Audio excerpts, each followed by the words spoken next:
સહજ ન્યૂઝ.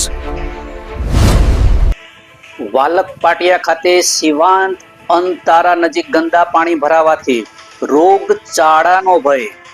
આરોગ્ય મંત્રીને તાત્કાલિક કાર્યવાહી કરવામાં આવી રજૂઆત. નમસ્કાર, સહજ ન્યૂઝ સાથે હું છું ગોપાલ ભેસાણી.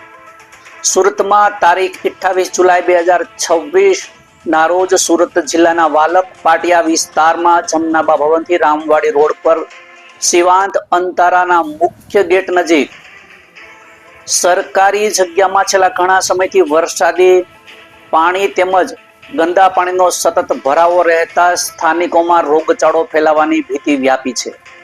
આ ગંભીર સમસ્યામાં તાત્કાલિક નિરાકરણ માટે ગુજરાતના આરોગ્ય મંત્રી પ્રફુલભાઈ પાનસુરિયાને લેખિત રજૂઆત કરવામાં આવી છે.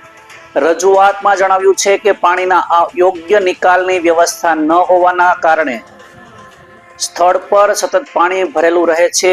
ઉપરાંત કચરાના ઢગલા અને ગંદકીના કારણે મચ્છરનો ઉપદ્રવ વધ્યો હોવાનું સ્થાનિકોનું કહેવું છે, જેના કારણે ડેન્ગ્યુ, મલેરિયા, ચિકનગુનિયા સહિતના અન્ય મચ્છરજન્ય તેમજ પાણીજન્ય રોગ ફેલાવાની આશંકા વ્યક્ત કરવામાં આવી છે.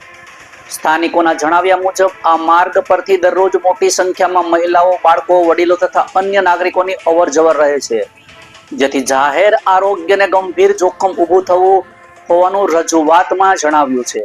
આ રજૂઆતમાં સ્થળનું તાત્કાલિક નિરીક્ષણ કરવા, વરસાદી અને ગંદા પાણીના કાયમી નિકાલની વ્યવસ્થા કરવા, ફ્લોગિંગ, દવા છંટકાવ તથા વિશેષ સફાઈ અભિયાન હાથ ધરવા તથા જરૂરી કાર્યવાહી કરવાની માંગ કરવામાં આવી છે. સ્થાનિકોએ આશા વ્યક્ત કરી છે કે આરોગ્ય મંત્રી અને આરોગ્ય વિભાગ અને સંબંધિત તંત્રના ગંભીર પ્રશ્નને પ્રાથમિકતા આપીને ત્વરિત કાર્યવાહી કરશે અને રોગચાળો ફેલાતો અટકાવી શકાય જેથી સ્થાનિકોને રાહત મળી શકે. રિપોર્ટર ભરત કોટડિયા, સહજ ન્યૂઝ, સુરત.